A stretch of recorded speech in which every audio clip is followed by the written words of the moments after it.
So hello and welcome back to Colombian coins. My name is Gumadi, and today, we're looking at Colombian coins, not the valuable ones, but these are the more common ones you can actually get. Just buy them in bulk lots. So the first two I've showed before as an error coin. So this one has die cracks. This one uh, has a planchet floor as well as what looks like grease strike on the other side. And they're the highlight. So these are the 1967-69 coin designs, and these ones are also issued in the late 40s. So 1947 and 52 is silver coins, so don't get them confused.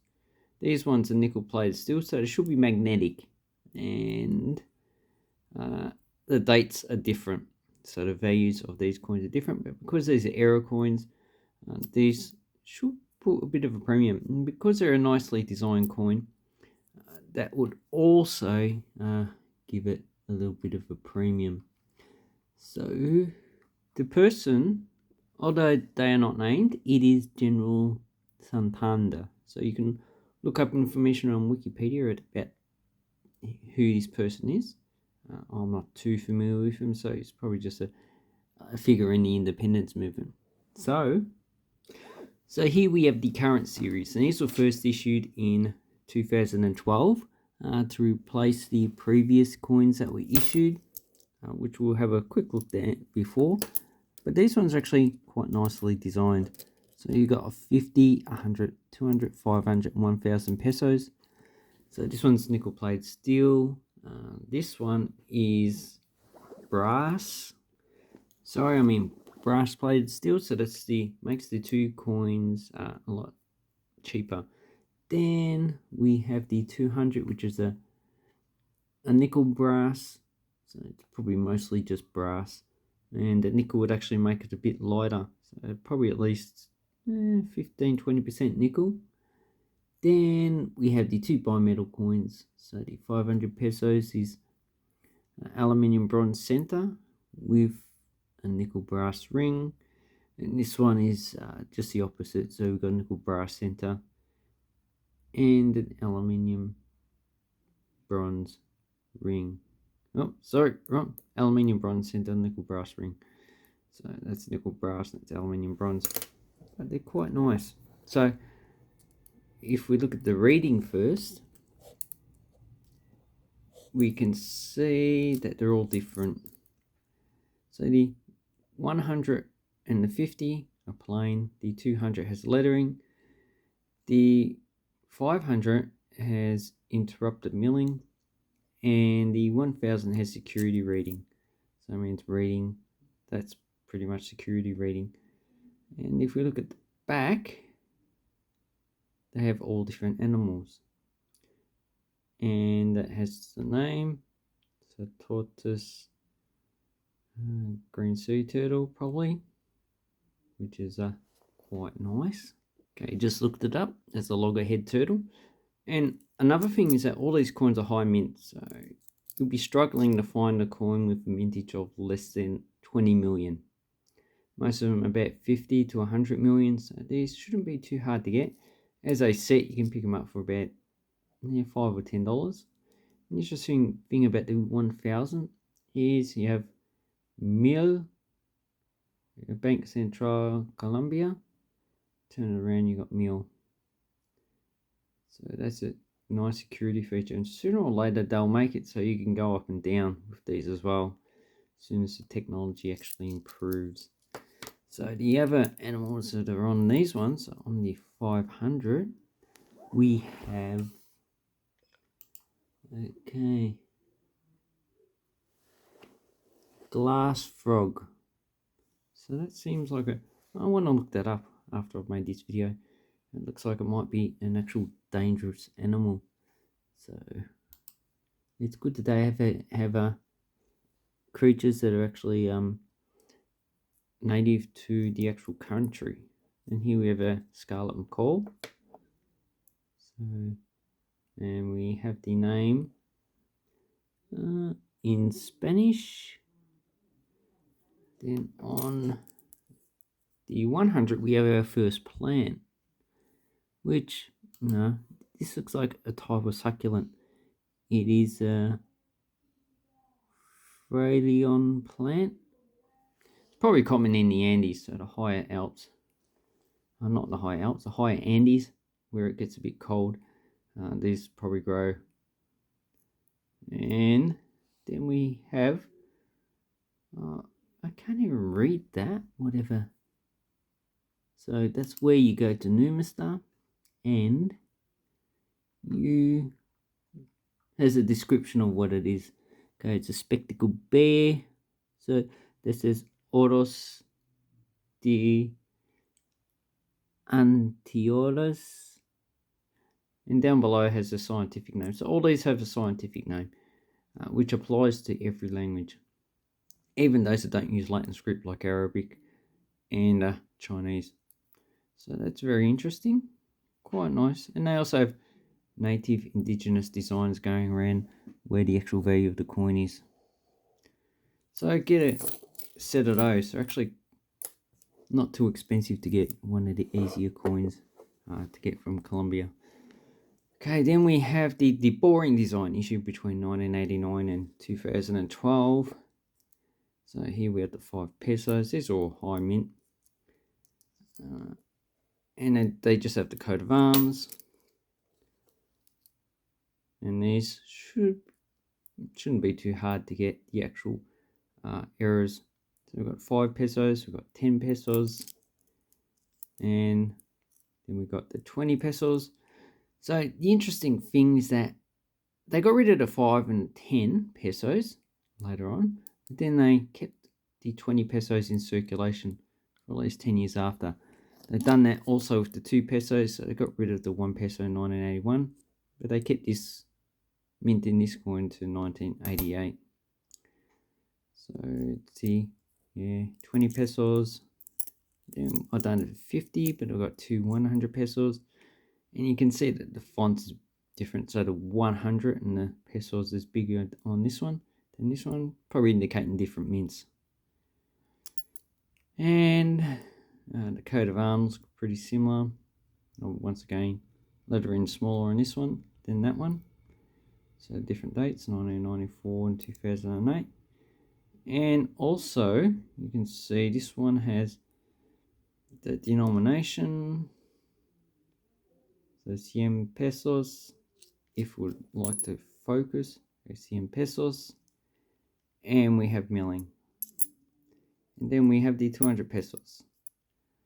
So this one's a little bit more elaborate. And then indigenous design. And the side is just lettered with stars, 200 pesos. So those ones are a bit boring then. There's a 500 and 1000, which I'll make a video on the complete set when I get around to it.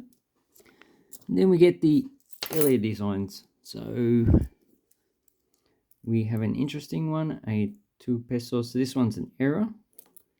It has doubling on the 2. So you can see the actual error.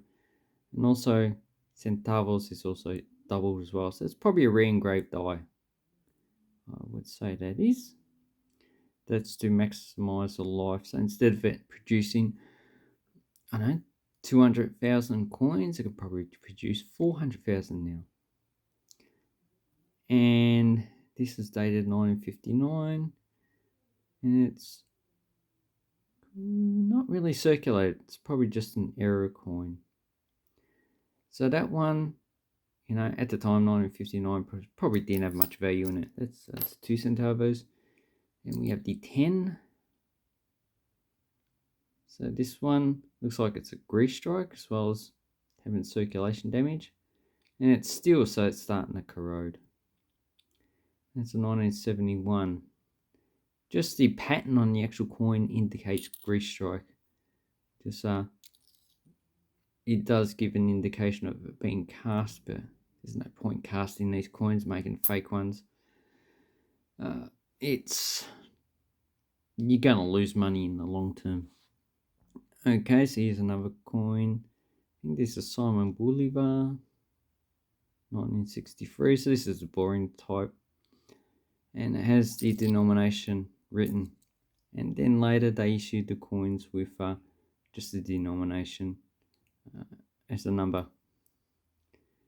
And this one's been damaged, so not really worth that much. Once again, there's a reader coin. But the interesting one I got, so this one had a mintage of 600,000, but you can actually find them in this grade. So this is probably almost uncirculated. It does have some damage that could be strike damage, like grease, or it could just be that it's just been damaged from people handling it and rubbing against other coins. So 50 centavos, mintage 600,000. These cost about $20 or $30. And here we have Gaitan. So that's probably slightly worn, but not circulated. And it's actually one of my favorite designs of Colombia. Now they did issue a 25 centavos that had a mintage of 1 million, so I think these saw a lot of circulation. And as you can see, it's raised here, indented there, so this is probably also a problem with the actual die itself. And the last two, so I got these dates mixed up, with the 2 and the 5 pesos, and these ones, I don't mind them really. So the 2 pesos was first mint in 1977, last mint in 1978. Now it looks bronze, but it's a copper nickel coin with 92% copper and 8% nickel, so that's why it's quite dark. So it's not a bronze coin because it doesn't have tin, which is my definition of bronze is just copper and tin. Brass is copper and zinc. So it just has the denomination. Then we have Simon Bolivar. And the lowest mint you're going to find with this coin is 1983 with 8 million. So none of these are actually scarce. And it also has lettering on the side. Then we have a coin that's issued in 1980, and that's the 5 pesos. This is also quite nice. It has an industrial design on the back of it, which has the denomination. Yeah, and I can't even pronounce what that refinery. That's an actual refinery. Barrancabermejas refinery. Yeah, I can't even pronounce it. And on this side, we have Seated Politicapa. And she has her hands tied behind her back. So that's a very interesting coin.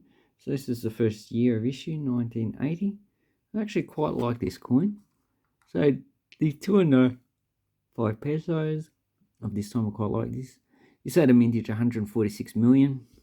Okay, 1981, 9,148,000. Probably what you want to get. 82 and 85, we're not too sure on the mintage. And the last year that this was minted was 1988. That's when they replaced it with the smaller, boring coin. So as you can see, they could have probably kept the design, just reduced the extra cost size of the coin. So those are Colombian coins. Now these ones are going to go on eBay and just sold as a whole sets. So the 5 to 200 to sell as one set. The current coins to sell as another one. This is the only one I'm going to sell separately because it's a bit of a more expensive coin. Anyway, thank you very much for having a look at my video. I hope it helps you with your coin collecting and have an awesome coin and banknote collecting time. Thank you and goodbye.